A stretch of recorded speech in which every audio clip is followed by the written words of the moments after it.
There it goes. Bam. This is Mike Guardia, and you are watching the Break It Down show. Yeah, this is cool. I love talking to Mike. Mike writes a lot of books about military history, sometimes biographies, sometimes manuscripts on leadership, those kind of things.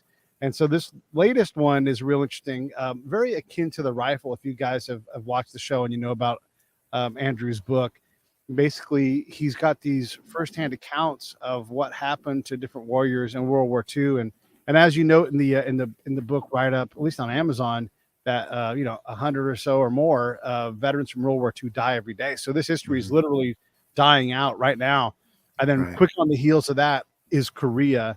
So I guess my opening question to you, Mike, is why don't we care as much about Korea? Like, why do we still, all these years later, and it's important to get the World War II story, why aren't we as focused on the Korea War story? It's like sort of the forgotten war.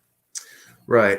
And I really think that is a function of where it falls in the timeline, because you have Korea sandwiched in between World War II and Vietnam. And then on one side of the spectrum, you have World War II, which was, for all intents and purposes, the greatest conflict in human history. And everyone was on board with the mission. And then, it's on the other side of the bookend, you have Vietnam, which was an incredibly divisive war that pretty much, well, I guess the best way that I can describe it is that it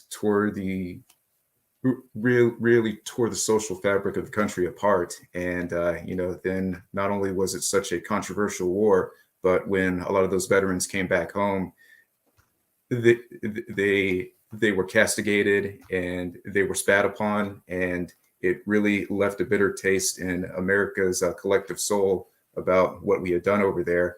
And it really took a long time for us to really collectively recover from that. So I think, being that you have those two major events on either side of that conflict, that's really the reason why you have the Korean War in the middle that tends to be forgotten. Yeah, and it's a shame because there's, that form of warfare was still active, and there's all kinds of Medal of Honor winners from that fight. And, Right. We sort of know about MASH, man, and that's kind of fading out, right? And then we quickly lose track of it. And you're right, like, does the emotion, it just got drowned out by the other two. I mean, World War II is way bigger. It's a gigantic war, and there were 1,000 stories because we were in, I don't know, 50 countries, shots were fired, or 100 countries now, or whatever it is. The number's ridiculous. And, Vietnam was so bad in terms of the emotions and TV being able to capture it. I guess you're right about there's just no room for it, right? Like, it's just, we've got the other two fights already taking up all the space. Well, Pete, I really think that there is a lot of room in the historiography for it. I really just think that it's a shame that it doesn't get more coverage, because you have so many incredible stories that came out of that conflict, and a lot of people just don't know about it. It also it isn't basically a tie that's still held today. And again, you have a loss, you have this giant win, and then you have a tie. It's kind of the same thing where, it gets relegated to not even third in our attention span, because World War I's had a bit of a renaissance as well in terms of being talked about and created with, Right. Yeah. So, okay, you write a lot of different books. A lot of times it's about units. You're about to write a book. You're in the process of writing a book about Delta Company 165th. And that, you do that quite a bit. Why did you pick the World War II individual story template for this book? Well, I really think what it boils down to is I had a tremendous sense of urgency. When I think back to everything that our World War II generation has accomplished, and I really think back to all of the tremendous, incredibly tremendous, all of the sacrifices that they made. I really wanted to highlight everything that they had done. And, for me, it was also a sense of urgency, because we are losing those members of the World War II generation at an alarming rate. And, you have something to the tune of about 300 to 400 at the lower end who are leaving us every day. And it really is imperative for us to get their stories down on paper and to really preserve their legacy so that we can ensure that all of their stories don't die off with them. Even the youngest guys who got in at the very end of the war Mm-hmm. are approaching 100 years old. Right. I mean, it's we are really at the end, and maybe some of these guys will, and we've seen them get to 105, 110. Right. But waiting around for 10 more years, there's not going to be many of them left at all. No. Mm-mm. So one of the things that we often hear about World War II veterans is that they never talked about it, came home and bottled it up, either drank too much or just got to work or just toughed it out or whatever they did, but they didn't talk about the fight. How did you approach that problem? Well, what I really wanted to do was I wanted to try and find an inroad somehow. I wanted to try and collect as many firsthand stories from World War II veterans as I could, and also try to find as many of them as I could who were still living. And from there, what I did was I said, okay, well, now that I have identified these blocks of veterans, what can I do from there to really try to gain their trust and also approach them to say that, okay, myself being a veteran, I would really like to get your story down on paper, because I think that in a macro sense, we have so much that we can learn from all of our World War II veterans. And I really would like your story to be put down on paper so that all of our future generations can benefit from it. So that really was the first tack that I took. And, also I consider it a blessing that I live here in the Twin Cities of Minnesota, because there's an organization up here that's called the World War II Roundtable. And what they do is every single month at the Minnesota History Center, they have a roundtable event where they have World War II veterans come to speak. And these are World War II veterans who not only live in the Twin Cities area, but also live in other places. They fly them in and they share all of their experiences. And a lot of those oral histories are subsequently recorded, and they're shared as part of their academic and school outreach program to show all the school children ages 5 to 18, hey, this is what earlier generations have accomplished. And these were everyday normal people just like you and I, who, when they were confronted with a challenge, they ended up rising to the occasion. And they were also able to take it on with an extended amount of grace. And they were able to take the bull by the horns, and they were able to defeat a qualitatively evil force that was trying to run roughshod over the world. Yeah. We often package World War II into very specific things. D-Day, Battle of the Bulge, right? The War in the Pacific, Right. But one of the guys that, and we're trying to have him back on, but Woody is, gosh, if he's not 100 years old, he's 99, and he's the last, I think he's the last surviving Medal of Honor winner from the entire conflict. And he was on Iwo Jima. And so that's where we focus our efforts. Right. But he also was part of the Marine units that liberated Guam, which is still a day that's celebrated on Guam. The I don't know if they call it Liberation Day or whatever it is, but Woody and his crew were part of that fighting force that came on and ended the horrible Japanese occupation. We don't even think about Remembrance Day. I think that's what they call it. Because there are just so many of these things, we kind of just package it into. Then there was Iwo Jima. Maybe we talk about Saipan, and then we drop some atomic bombs, and then game over. We've simplified it very much, but in reality, Tarawa. I mean, there are so many. Oh my gosh, New Caledonia, all these really, really hard fights, and I would imagine that for a lot of these fights, there aren't a whole lot of firsthand reports left. And then what about the folks who were in support of guys going forward? Did you grab any of those stories? Because that also has to be, you know, really compelling information. Like when you look at like, okay, yeah, the guys on the front line, but I'm the guy that was able to do the thing that allowed this, you know, all these other back channel things that Right. would give these guys what they, I mean, because you're desperate as a support guy, you're desperate to give those guys in the front line exactly what they need and to find any answer for their problem, you know? Exactly. And you know, that was really part of the spirit that I wanted to capture within the pages of the book, that you know, you have a lot of attention that is given to the men who are on the front line, but you know, I really think that there is very little I really think that there is always very little thought that's given to all of the supporting establishments who support those men on the front lines, because it's you know, it's an old adage in military history that if you have good equipment, all that equipment will help you win the battle, but you really need good logistics to win the war.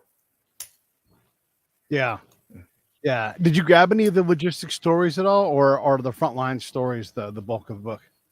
I did. As a matter of fact, there is a chapter in the book that highlights the services of a combat mailman, no less. There is there's one chapter in the book where you have an army postal worker who you know, is explaining what his role as a postal worker is in the military, and you know, you see, not coincidentally, he was also a postal service worker before the war. That's how he was able to become an army postman.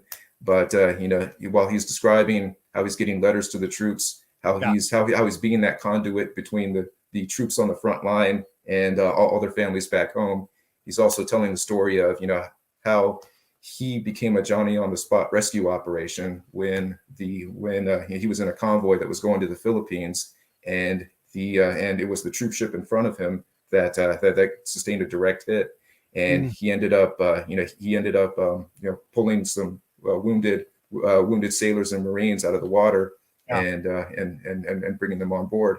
And he also said that you know, even though I was a postal worker by trade, in many ways I was also expected to contribute to the health and welfare of the ship itself. That's why whenever I was on board the ship, even though I wasn't technically part of the ship's company, they gave me a job to do. So that's why I was made an assistant gunner on one of the anti-aircraft batteries. And he also said that was an adventure in and of itself, because here I was a mailman, yet I was learning everything that I never wanted to know about how to operate one of these anti-aircraft guns. And that was also my first introduction to the kamikaze attacks. He said, you can read about kamikaze on paper, but as soon as you see it happening in real time, it has such a strong psychological effect.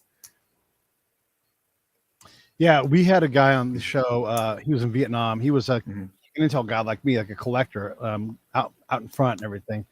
Yeah. But sometimes, as an officer, you're given extra details, and he was the pay officer this month, and so he had to fly to go get the money.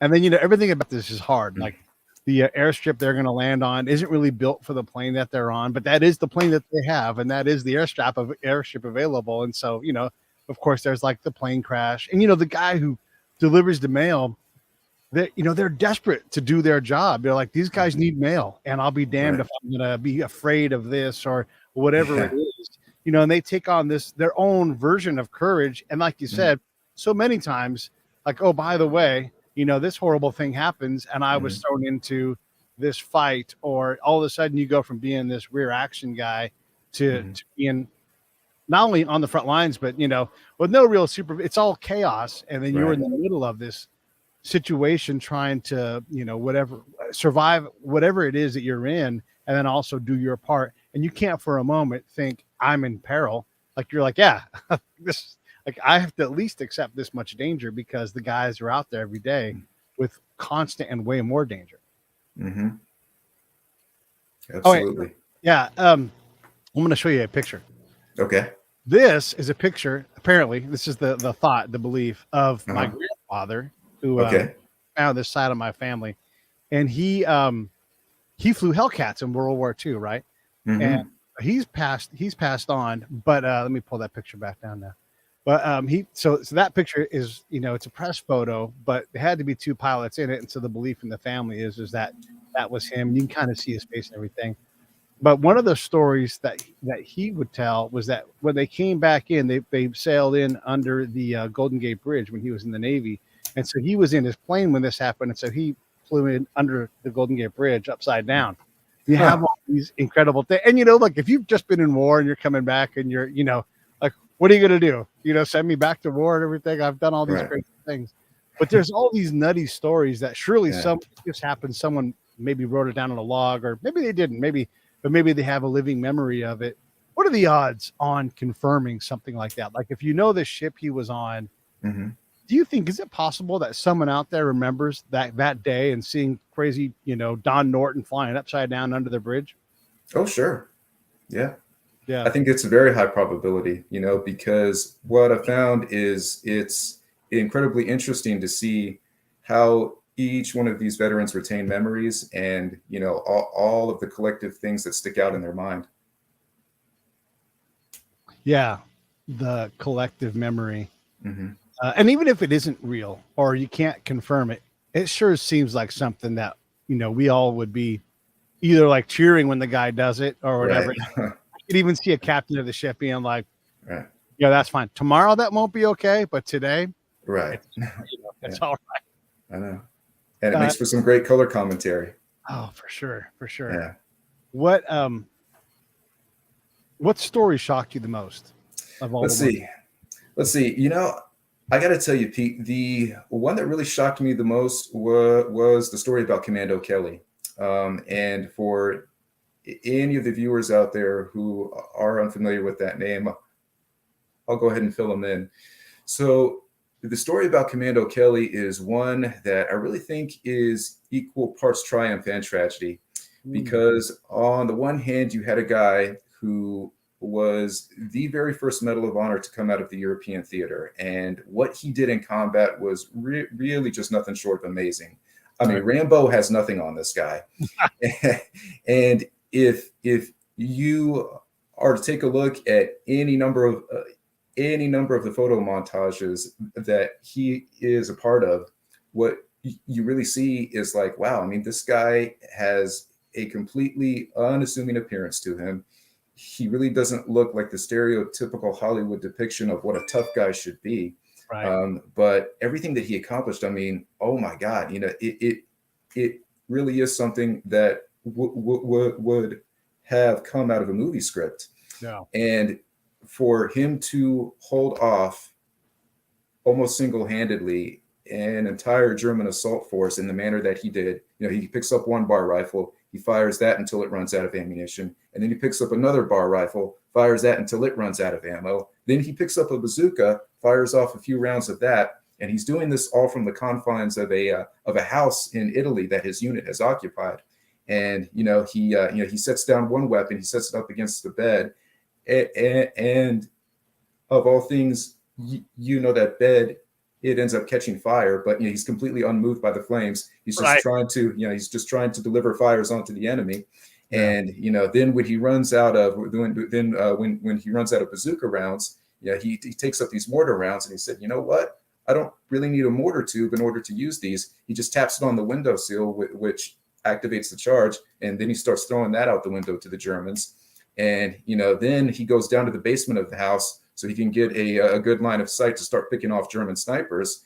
And while he's doing all of this, he's actually facilitating the withdrawal of his unit from that forward edge that they're occupying, so that they can so that they can regroup and that they can resupply. And for him to pull all that off, you would think that it would be the start of what would be an absolutely tremendous military career. And if he doesn't stay in the military, he would at least be able to he would be able to parlay all of that success in the military into a successful into a successful civilian career. But tragically, that just wasn't the case, because when he came back, his tour in civilian life was really nothing short of a tragedy. And he really seemed to one, not be able to catch a break, and two, not be able to effectively cope and wrestle with the demons that he had acquired from his overseas tour. Because his first stop was, he got out, he had all the fanfare, he was part of the big public relations tours, trying to get people to buy more war bonds. And he goes home to his native Pittsburgh, and at that point he decides, well, you know what, I really think I want to try my hand at being an entrepreneur. So he opens up a service station, and it's incredibly successful for its first 2 years until it becomes the victim of an armed robbery. So that pretty much evaporates his business at that point. And if that's not enough of a tragedy to withstand, his first wife comes down with cancer, and he pours almost every bit of his finances into trying to keep her alive. But tragically, 2 years later, she passes away. And it seems that he is at a low ebb until the summer of 1952, when President Eisenhower is starting to kick off his campaign. And because he's touring around the country at all these different campaign stops, Ike says, well, you know what? I think a very good person to have on the campaign trail with me is the very same man that I gave the Medal of Honor to back in Europe, the first Medal of Honor to come out of the European theater, where I was the Allied commander. So he puts Commando Kelly on the campaign tour with him, and in a roundabout way, he ends up securing him a job with the highway department in the state of Kentucky. And Kelly remarries. He seems that he's going to have a very stable life at this point. But for one reason or another, he's able to maintain a facade of stability until about 1961, where at that point, tragically, he abandoned his family, and he ended up living an itinerant existence for about the next 25 years. And his habitual alcoholism eventually caught up to him, and he wandered into a VA hospital in Pittsburgh, and they hooked him up to dialysis because he couldn't effectively wrestle with his alcoholism at that point.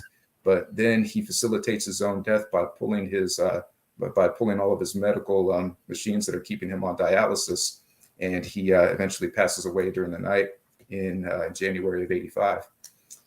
And that really shocked me because, well, one, I think that he was given a raw deal, and I think that he should have been afforded more success in his life than what was ultimately given to him. I think that he was dealt a very unfair hand. But more than that, I think in a broader sense, it underscores just how little attention was given to the mental health of our returning veterans at the time. No one really had grappled with the long-term effects of PTSD back then, and it really wasn't a flashpoint within American society until we hit the Vietnam War. I think why a lot of attention wasn't given to it back then was because all of the returning veterans were expected to pick up right where they had left off. And I think the prevailing attitude was, well, we were fighting a good war. We knew the cause that we were fighting for. So you guys should be happy that we won. And you should take solace in the fact that we have achieved victory against all of the evil forces of fascism. And you can essentially go back to your normal lives, and you can just be happy that you can be happy that we won the war, and you can cash in any number of these GI Bill benefits. But really became a ticking time bomb for a lot of our World War II veterans, because they really didn't have that support structure there to help integrate them back into society. And it is a night and day difference from all of these support mechanisms that we have now. Whether it's in the form of VA counseling or any number of the warrior transitions units that we have within the Army.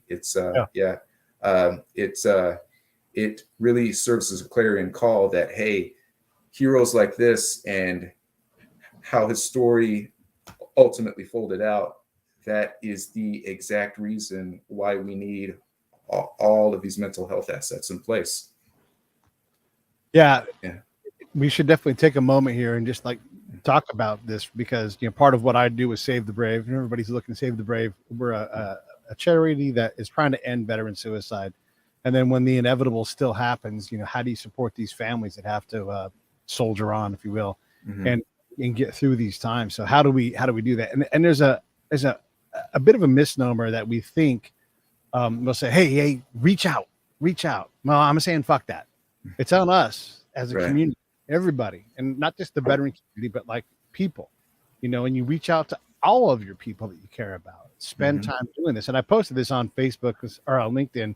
Someone was talking about the recent SEAL that had died by suicide. And it was like, well, we wished he would have reached out. Yeah, but when you're fighting for your life, if you're drowning, you're like, hey, right before you die, if you would, just reach out, and then I'll be there, and you may not be able to, you have to be comfortable with the fact that you may not even be able to save that person because they're in such peril. So let's understand that, and let's not expect them to, let's not put the responsibility on them to reach out. They're likely fighting as hard as they can right now today, and they're just going down, down, down.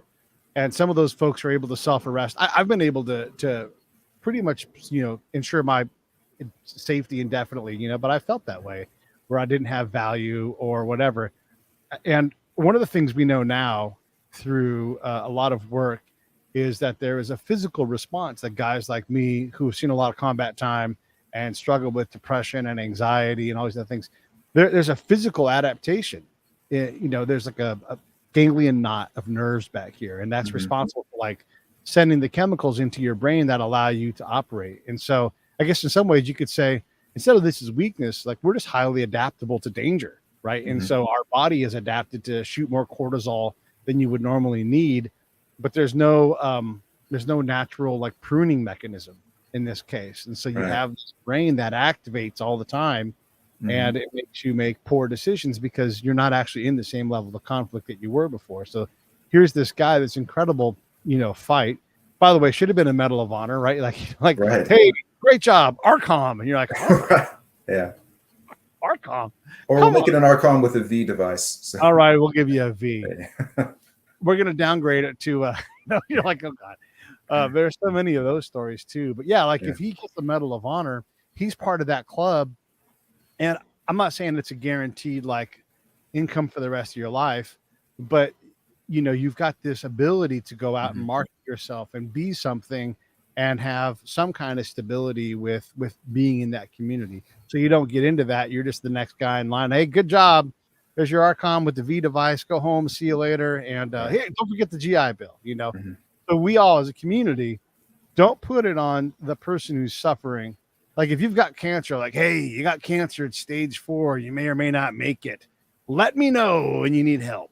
Get in there and get involved, everybody. And not one of the guys who responded, he's like, yeah, you're right, from time to time. And I'm like, not from time to time.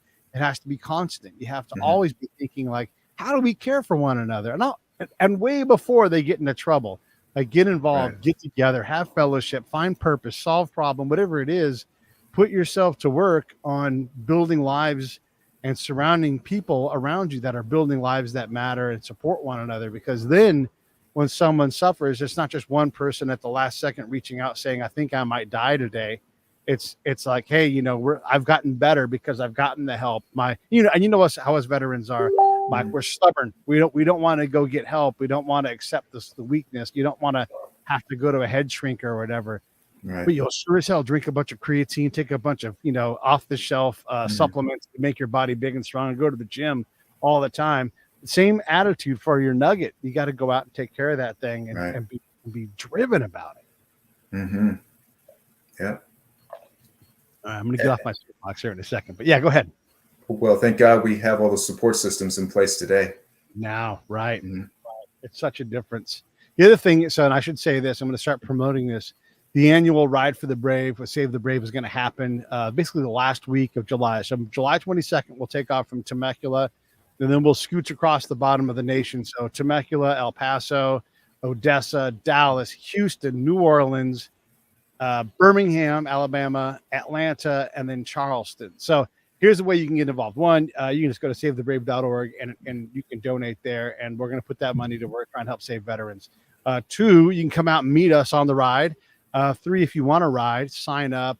We'd love to get a donation if you ride with us, or just when we stop, buy some shirts, put some money in the pocket, and we'll put that money to work saving veterans. And also, if you want to ride along with me for one or two or all of the legs in my truck, I'm going to drive my truck across the nation. Let me know. We'll work out something, and you can do a donation and like, hey, I want to buy that seat and sit next to Pete. Maybe you're driving, maybe you're sitting shotgun, whatever it is. But why not come on a cross country trip? It's a lot of fun. All right, so Save the Brave last week of July. Hit me up, peterbreakitdownshow.com. Let me know how you want to get involved. If you got some other idea, we're open to it. Let me know what we can do to get you involved and help invest in trying to save veterans' lives, because as Mike's story illustrates, there's a lot of folks out there that need a little bit of help, Mm-hmm. and we can do a lot of good with that stuff. So, all right, that's the most shocking. What story didn't make the book that you're like, damn, I wish I had more space in the book to put that in? Well, that actually dovetails into what my plans are for an anthology series for the Combat Diaries, because what I wanted to do with this first book was actually make it the first in a series of books that I'm writing about World War II. And, there's going to be a Combat Diaries Volume 2, 3, and 4. And there are really a ton of stories, that I am planning to put together. And let's see. So as far as stories that I had toyed with the idea of putting in Volume 1, but I actually decided to save it for Volume 3, was one that actually looks at all of the duties that were incurred by American troops in the Army of Occupation in Japan, because I really wanted to get a good perspective on that. It seems to me that when we typically tell the story of World War II, we tend to focus on what happened at Pearl Harbor, and then we go forward, and the narrative for a lot of us stops after the bombs falls on Nagasaki. And it's like, okay, well, once the Japanese have surrendered, that is really where you have the meat and bones of all of the historical narratives for World War II. But I noticed that there is a lot less attention given to what a lot of our soldiers experienced while they were in the Army of Occupation. How they were, how they approached that mission, for one, because you had a lot of soldiers and Marines who said, okay, well, we just spent the last 4 years fighting an incredibly bloody war against the Japanese, and we saw a lot of their fanatical attitudes firsthand. We saw the bonsai charges. We saw all of the atrocities that they were committing against civilians. How do we know that they are not going to do the same thing to us, even though we are now an Army of Occupation? How essentially, how deep is this rabbit hole going to go? Are we going to have a full scale insurgency on our hands? And the collective attitude that a lot of these folks in the Army of Occupation had within about the first 3 months on the job was one of complete surprise. They said, wow, how can the Japanese so quickly go from this horrific enemy that we've been fighting to some of the most pleasant and some of the most cooperative and some of the nicest people that we have ever encountered in our entire lives?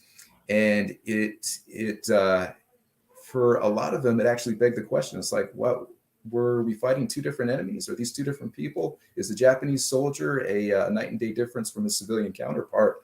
And not only that, it boggled the minds of a lot of our troops to to have these interactions with a lot of Japanese officials to say, wow, how quickly can they, can they turn on the can they turn on the Bushido warrior and and then switch it off to become Mr. Johnny Nice Guy next door. Yeah. And it was really how they navigated those waters. And also the encounters that a lot of them had when they were able to mingle with the Japanese civilians and ended up taking on Japanese wives, many of whom returned to the U.S. as war brides. So that really is a pretty good sociological study in and of itself. And I had considered making that the final chapter of the Combat Diaries, but I said, well, no, when I actually get to volume 3, that's going to be focusing exclusively on the Pacific War. So I'll have that be something that I save. I'll be saving that for that volume. Nice. Yeah, we've actually coincidentally had 2 different warriors who ended up being part of the army of occupation in Japan who brought home those people. One of the stories, and I'll put a link to the episode, a guy named T. Martin Bennett wrote it. And if I have this correct, and I'm on memory here, the guy who was the first guy to fly into Pearl Harbor and hated Americans and bombed the shit out of us for as long as he could, that guy flipped and became an American and loved America by the end of his life. I mean, this dramatic, like he was this, I don't know, I guess you have to call him a zealot, and like absolutely going to do this. And because of how everything went in the years after, there was this great healing. And, it did happen that way. One of the survivors of the USS Indy, he's passed on, and his wife just recently passed, but she was from Japan. And one of his jobs post Indy sinking and getting back to the States and figuring anything out was to be part of that occupation army in Japan. And his son has been on the show and actually had T. Martin Bennett and then the other guy on the show. And they talked about this healing that happened and this dichotomy of these fanatical warriors who would throw their lives into this cause, to the point of like, you only need enough training to fly one way. You're just going to run into something as they were losing the war, obviously, but they could line up people to do this. It is a remarkable healing. What do you attribute that to? That like, we don't seem to have that today. Like we don't have a bunch of dudes going to Iraq, bringing back Iraqi wives, that kind of thing. It's just not a thing right now, right? Yeah. Well, I think a lot of it had to do with the nature of the conflict itself. And I also think it was a different time. I think it was a very clear-cut instance of we have one military that's fighting another military. We have an enemy who is clearly defined. We have an enemy who, whose patterns of behavior we at least we think is predictable, and and we will approach this in as much of a clinical manner as we can. But once the war is over, once the bullets have stopped firing, and once we have a signed document that says, okay, we have one side who's a winner and we have one side who's a clear loser, then that's when we can go back to being friends again. And I really think in a collective sense, there was a sense of urgency to get past all of the hard feelings. There was a sense of urgency to get back to normalcy. There was a sense of urgency to establish peace and also to make a long-lasting peace. So I think that was our attitude going into it. And then at the same time, you also had a remarkable great psychology on the part of most of the Japanese citizens who said, wow, all of the perversions of the Bushido warrior code that we have taken to an unhealthy extreme have led to all of these second and third order effects that have really hurt our country collectively. And maybe we need to reevaluate, how we approach the international community. And, there has to be some reconciliation between ourselves and all of the individuals that we've hurt along the way. So when you have those two psychological forces that are meeting in the middle, and now that the war is over, I think that's really what sowed the seeds for, you know, the ongoing friendship that we have with we have with the Kingdom of Japan today. It didn't happen with Germany. Is it? And I'm not trying to have a whole long discussion about the atomic bomb, but is this one of the things, like Hollywood picked the Nazis and politically picked the Nazis as like the history heel of history, right? And the Japanese did more widespread atrocities across the board, and we seem to have gotten past that with Japanese. Is that I don't know, what sense do you make of that? And I mean, look, it's easier to get back together with Germany because our nation has got a lot of Germans in it, right? But we also had a lot of Japanese. I don't know, how do you deal with those differences? Well, that is a good question, Pete. You know, I think it is attributable to a lot of reasons, actually. You know, I think for one, we always tended to identify Germany as a greater threat than the Japanese. We in a lot of ways, we had seen Germany as the instigator. And we also had a history with Germany because, you know, not only fighting them in World War II, but we had fought them, you know, we had fought them previously in World War I. And I think it was really just that history of antagonism, and it was a longstanding history of mistrust that really sowed the seeds. And I think it made it harder for Americans to collectively let go. And you know, I think that also represented itself in terms of the Europe First policy that we had, because at the time, you know, even though it was Japan that attacked us, we said, okay, Europe is going to be the priority because because the longstanding wisdom was that Germany could win the war without Japan, but Japan could not win the war without Germany. Right. And, you know, they said, okay, if we were to take out Germany first, that would be the rough equivalent of cutting the head off of the snake, because once the head of the snake is gone, then the rest of the body will die. And, you know, there was a very big emphasis on treating Germany as a bigger threat in a geopolitical context, because we were conducting all of our closest trade and had our closest diplomatic relations with all of the countries in mainland Europe. So we said, okay, well, if he doesn't stop in Europe, he's going to spread, and he's going to spread farther, and he's going to bring along as many third parties as he can to, you know, add to his growing list of stooges, and it's eventually going to snowball to North America. Of course, the Japanese did get us in, like, right. Yeah. What a crazy thing. Yeah. So first off, we're talking with Mike Guardia, who writes fantastic military histories. He's actually working on one for Delta Company 165th currently right now. But this book is about World War II stories. Let me pull up the link to the actual book so I can say the name of it. And okay, The Combat Diaries: True Stories from the Front Lines of World War II. Combat Diaries: True Stories from the Front Lines of World War II, and that's the link for it right down below. Here's what I always suggest: buy one of these books. They aren't that pricey. Or in fact, buy two and do a buddy read with somebody else. So if you're interested, I'll buddy read this with you, and I'll buy my book, and I'm going to buy one from somebody else. You do the same, and we'll do a buddy read, and we'll sell a couple of books today for Mike, because I really appreciate what he does.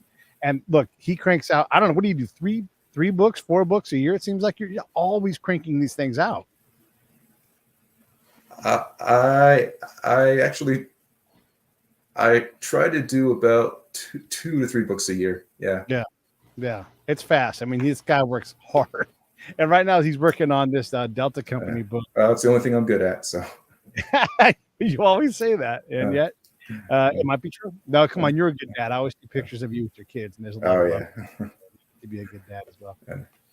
There's my man Speedy Cop checking in, saying hi, Mike and Pete.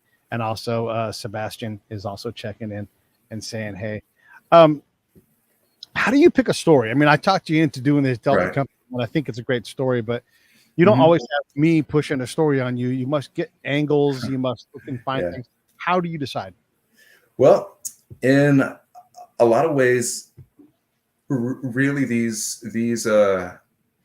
a lot of these stories actually tend to find me. I will put one story out and it will have a certain market audience, and then any number of people from that audience will reach out to me and say, "Hey, Mike, I was in this particular unit, and I really think that it would make a good story." Or they say, "Hey, I have a grandfather or I have an uncle who was in this particular time and place, and I think if you were to get his story down on paper, it would be fabulous."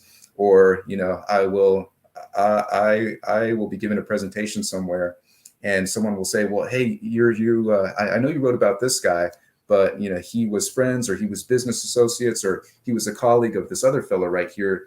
Right. Is is is this a particular is this a particular name that you recognize? And do you think you could do a story about him?" And that is an executive summary of how a lot of these stories come my way. And like, I will also be researching one particular story that I'm writing about, and then I find a snippet or I find a footnote that will grab my attention, and I'll jot that down, and I'll say, "Hey, you know what? That would be a great rabbit hole to go down in about 6 months after I finish this current manuscript." And so I'll jot that down. I'll put it on my calendar.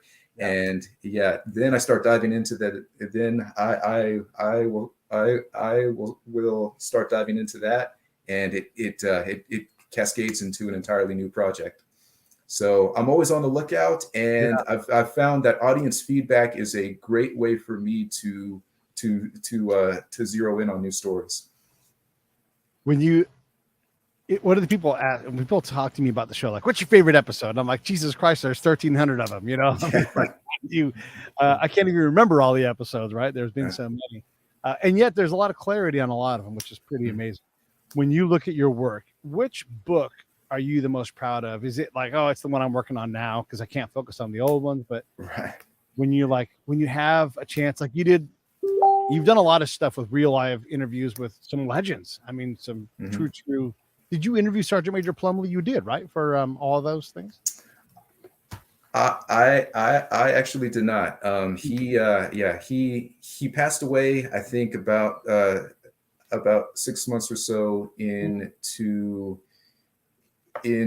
all of the research that I was doing for the first Hal Moore book. And he was notorious for being a completely private individual. I mean, he had turned down so many interviewers before. I was just like, well, I really don't think I want to poke the bear, but I had a slew of good interviews with Hal Moore, and a lot of Hal Moore's associates. I mean, like Tony Nadal and Dick Merchant, and all those guys.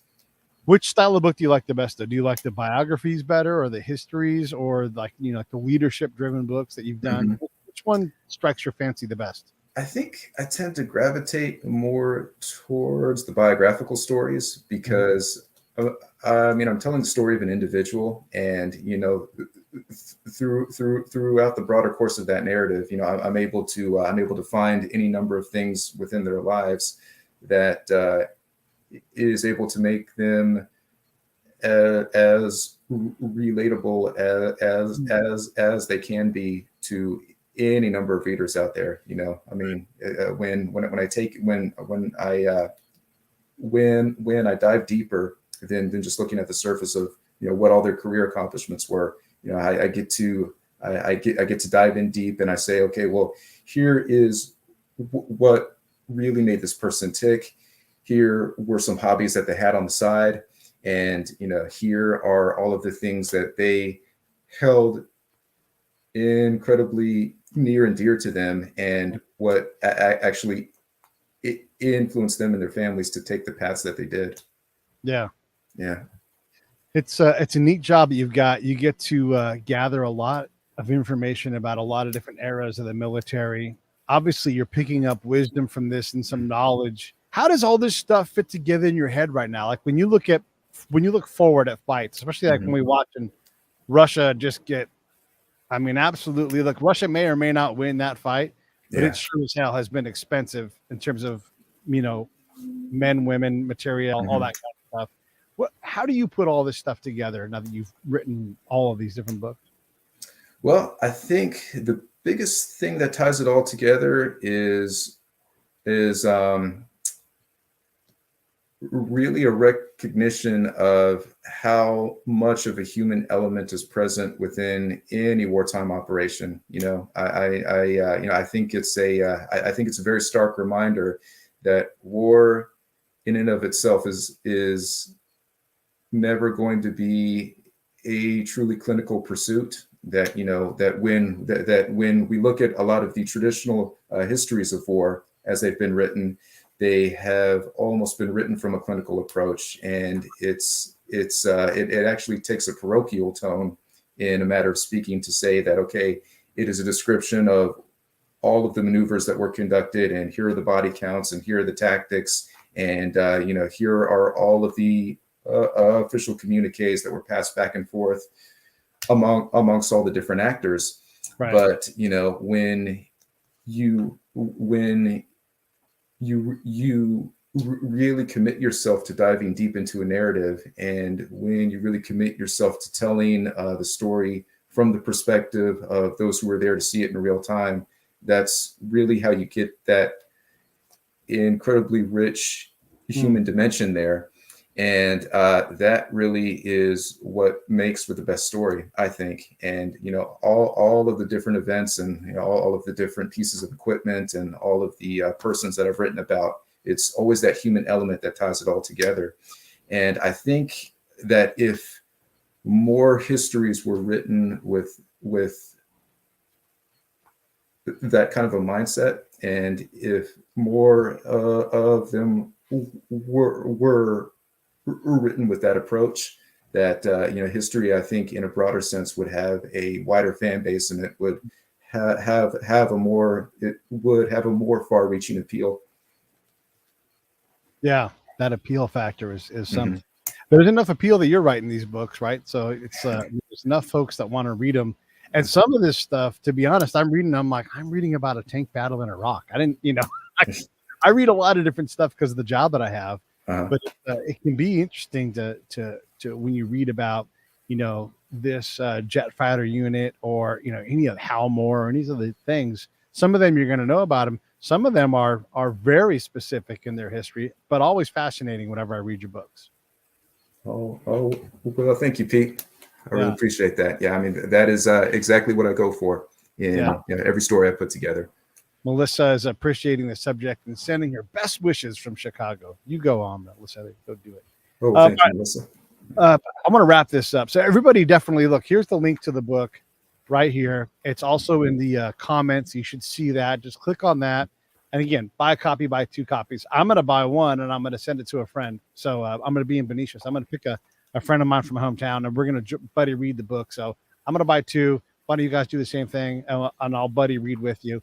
Anything in closing, Mike?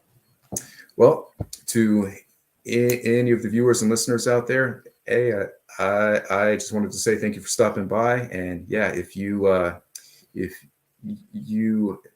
ever have the fancy to pick up any one of my books, you can find them on Amazon. You can get them at Barnes & Noble, pretty much anywhere books are sold.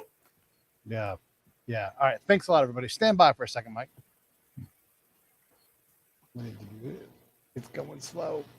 Hey, thanks for watching the show. I really appreciate it. Right here, you can subscribe. Please do that. It makes the show grow. Hit that notification bell so you know which incredible guest is coming up next. Down below is the PayPal link. You can put a small subscription in. That is an enormous help. All that money goes right back into the show. And then right up over here are the next episodes you should listen to, curated by yours truly.